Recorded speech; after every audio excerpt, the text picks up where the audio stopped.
Bonjour tout le monde, alors on se retrouve pour la 16e vidéo dans la série Montage pour débutants. Cette fois-ci, on va retourner, après les quelques nymphes qu'on a effectuées, on va retourner sur les sèches, étant donné que là, chronologiquement pour ceux qui suivent la série sur ces dates de parution, on va être courant mai. Donc, qui dit mai, dit mouche de mai. Donc on va, j'ai passé aujourd'hui un client et puis il voulait le montage, donc je vais déjà faire cette vidéo, je lui ferai passer et puis vous la retrouverez courant mai.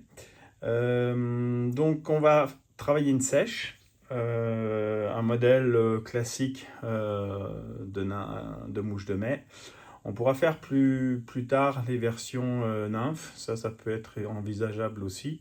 Mais voilà, peut-être travailler quelques variantes de mouche de mai pour ceux qui ont la chance d'en avoir chez eux et la possibilité de pêcher avec cette mouche. Voilà, c'est juste redoutable. Euh, donc on va attaquer. J'ai placé à l'étau un hameçon, donc comme vous pouvez le voir, droit, fin de fer, avec une hampe assez longue, parce que c'est une mouche qui est assez volumineuse. C'est pour ça que je pense qu'aussi les poissons en raffolent.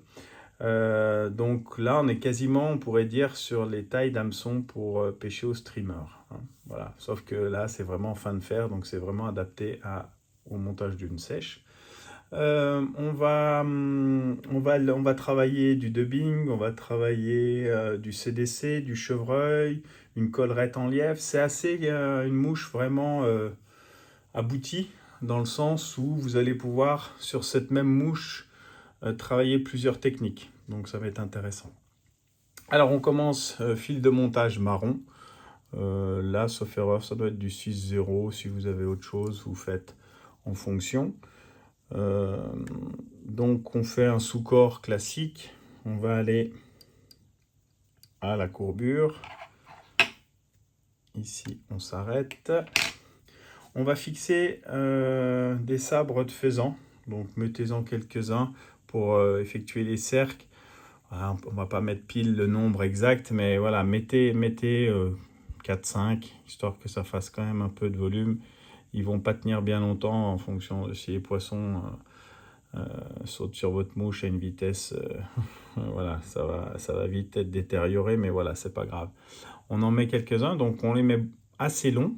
La mouche de mai a des cercles quand même assez longs.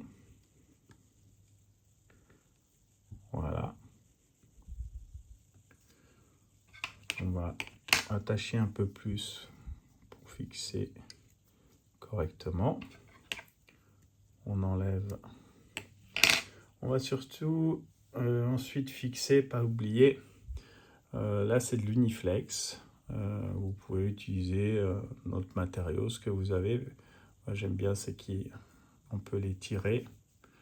Donc, c'est aussi ça, on fera ultérieurement un montage avec ce matériau pour le corps. C'est vraiment très intéressant. Donc là, il va servir uniquement pour le cerclage. Je vais essayer de le mettre en attente. Voilà, comme ceci. Et puis là, on va travailler un dubbing de lièvre un peu clair, jaune pâle. Alors certaines, en fonction des mouches de mai que vous avez, vous adaptez. Certaines peuvent être très blanches. Voilà, vous faites en fonction de celles que vous pensez que vous allez retrouver. Donc là, on va positionner notre dubbing comme ceci. Je le positionne sur le fil, quitte à faire en plusieurs fois.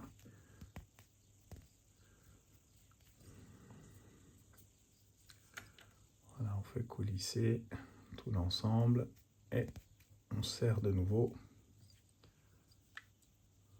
On peut effectuer aussi ces corps en faume, qui est une mousse. Il y a plusieurs façons de faire. Mais voilà, celle en dubbing reste quelque chose de classique.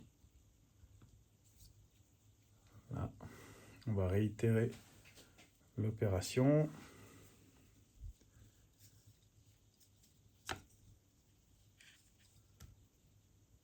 On l'aère un peu. Voilà, et on vient le placer sur le fil. Voilà. Là, on devrait être pas mal.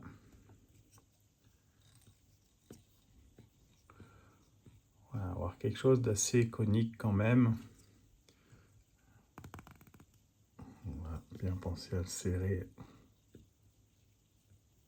Voilà. On laisse largement de la place, qu'on va avoir pas mal de matériaux à mettre encore sur cette partie. Donc on va commencer par lui ajouter un petit peu de chevreuil pour faire une aile. Toujours apporter aussi un peu de matériaux qui flottent.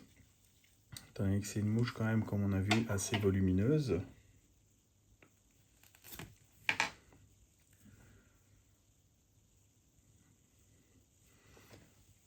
Voilà. On prend une bonne pincée comme ceci, qu'on va venir positionner sur l'arrière. Déjà faire un peu notre aile. Fait quelques tours lâches, comme on avait vu sur le montage de la sèche en chevreuil. Et puis ensuite, on vient accentuer et forcer sur le point de fixation pour vraiment serrer notre chevreuil sur la mouche. On va ensuite couper le chevreuil excédent. Voilà. Donc l'avantage d'un étau rotatif, c'est que vous pouvez le faire, vous voyez, comme ceci. Chose qui n'est pas évidente avec un étau classique, mais ça se fait aussi. Hein, Voilà. Là, on peut, si on le souhaite, passer un tour derrière. Voilà, comme ceci, pour éviter que notre chevreuil ne tourne sur la rampe, c'est-à-dire bascule d'un côté ou de l'autre. Et puis surtout, ça, comme vous avez pu le voir, ça redresse un peu l'aile. Voilà. Là, on est bon. On va ensuite faire notre cerclage. Donc, on vient... Là, on peut étirer, c'est l'avantage de ce matériau. On peut le faire... on peut vraiment l'étirer pour qu'il s'affine. Et là, comme ça, il rentre bien dans le dubbing. Donc, plus vous rapprochez de votre aile, plus vous élargissez les spires. C'est-à-dire, vous vraiment vous avancez... pas que ça soit forcément régulier. Voilà. Et là, je vais carrément passer sur le devant de mon aile. Je fais quelques tours et on vient fixer celui-ci. Voilà. On va couper aussi.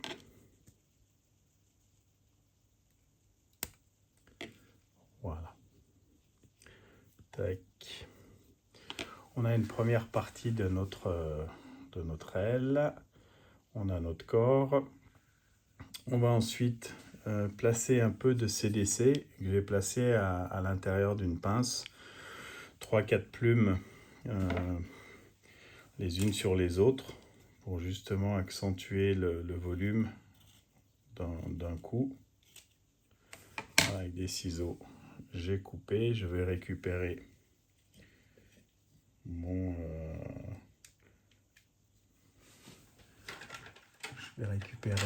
CDC.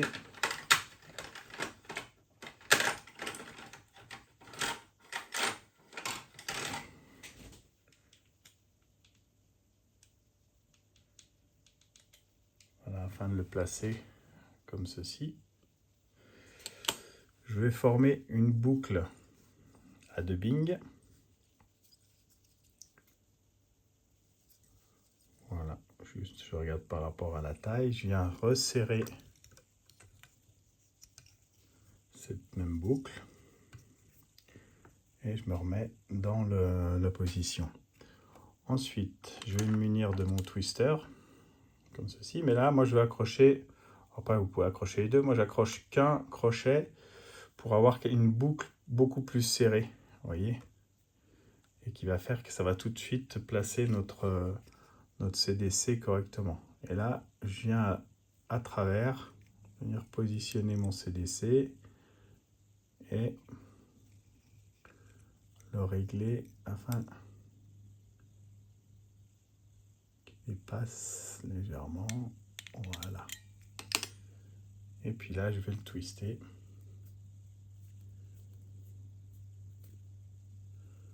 Alors, on va faire comme ceci. Voilà.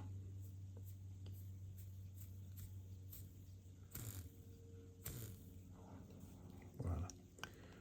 Donc, on va venir donner quelques tours sur l'avant. On va en profiter pour aller faire un passage derrière notre aile de chevreuil, voire même un deuxième. Et on revient sur le devant. On peigne nos fibres sur l'arrière. Et là, on vient attacher celui-ci. On va garder quand même encore un peu de place, qu'on va faire à peu près une collerette identique, mais avec des poils de lièvre. Voilà. Donc là, on tire nos fibres sur l'arrière. Et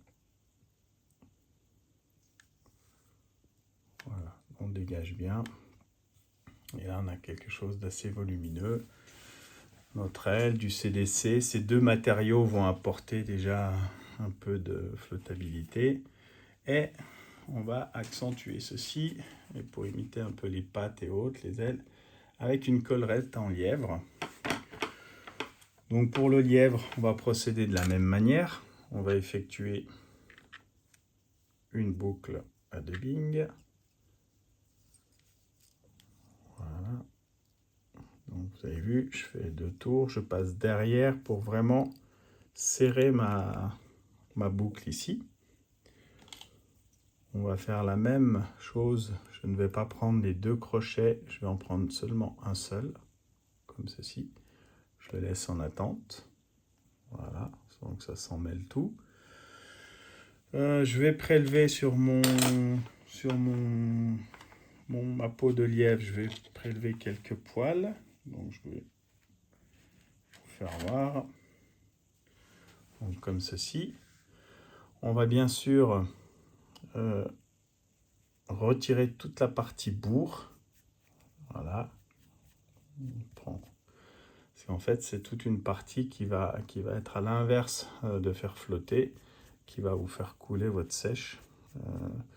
Toutes ces poils là, cette bourre retient plus l'eau qu'autre chose, donc ça est l'effet inverse de ce qu'on souhaite. Et puis on va obtenir ceci. Voilà.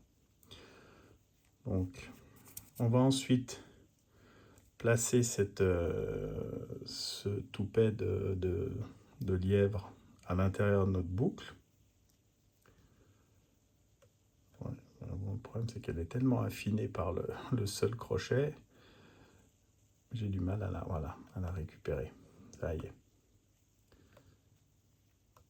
Voilà, ça y est.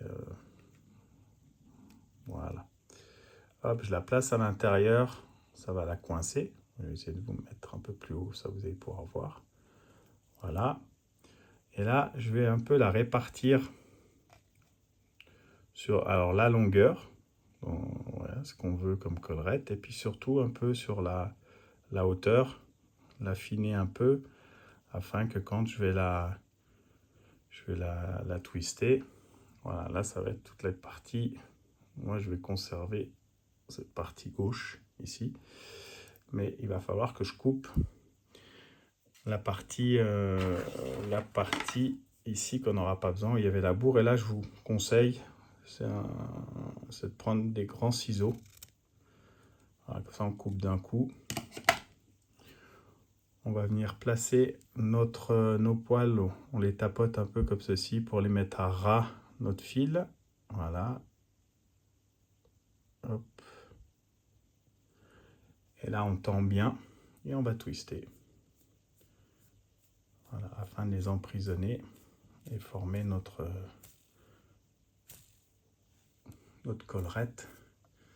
Voilà, donc on descend un peu, on va tirer un peu tout notre CDC sur l'arrière. Vous pouvez même humecter vos doigts et se servir de doigts humectés pour vraiment tout peigner sur l'arrière.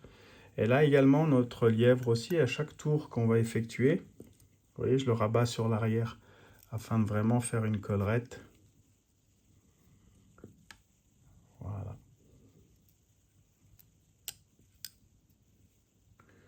Et là, on va avoir une mouche qui va vraiment bien flotter de par tous ces éléments qu'on apporte. Voilà. Ici, on vient terminer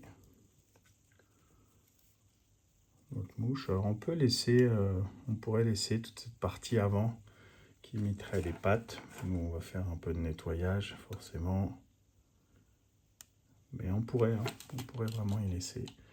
Alors, je vais mettre sur l'arrière. Et là, je forme ma tête. Donc, vous aurez compris pourquoi j'ai utilisé du fil marron. Voilà. Et puis là, on va former notre ligature au whip finish. Alors, ce montage s'adapte sur la mouche de mai, mais peut très bien aussi s'adapter pour une March Brown en travaillant sur les couleurs. Hein. Ça, on est bien d'accord. Voire même faire le corps en Uniflex. J'ai un modèle comme ceci. Ça pourrait être une idée de vous le faire voir. Donc là, avant de vernir la tête, je vais, dans un premier temps, un peu enlever toutes ces fibres. Donc vous voyez, on a quelque chose avec vraiment notre aile, nos cercles prononcés pour imiter vraiment la mouche de mai. Et puis là, je vais quand même faire un peu de ménage devant. Hop, à l'aide du briquet, hop, on fait juste un passage. Tac. Et on apporte une petite touche de vernis pour apporter la tête, le brillant, et puis surtout terminer notre nœud et consolider tout ceci. Voilà. On peut en mettre également ici.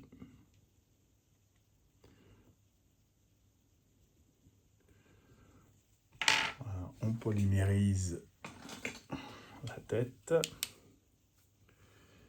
Et puis surtout, ça c'est très important sur tous vos montages, n'hésitez pas, si vous avez une petite aiguille, quand vous utilisez du vernis pour les têtes, toujours passer un coup d'aiguille à travers l'œillet. Ça vous évitera de galérer au bord de la rivière, même si avec un autre hameçon d'une autre mouche, on peut piquer. Voilà, ça c'est une solution aussi. Donc voilà, ça fait quelque chose assez volumineux. Mais voilà, c'est de la mouche de mai, hein, et ça c'est super efficace comme mouche, hein. Donc ça vous pouvez y aller sans autre, et puis je vous dis avec un corps différent pour imiter une March Brown, ça le fait très bien.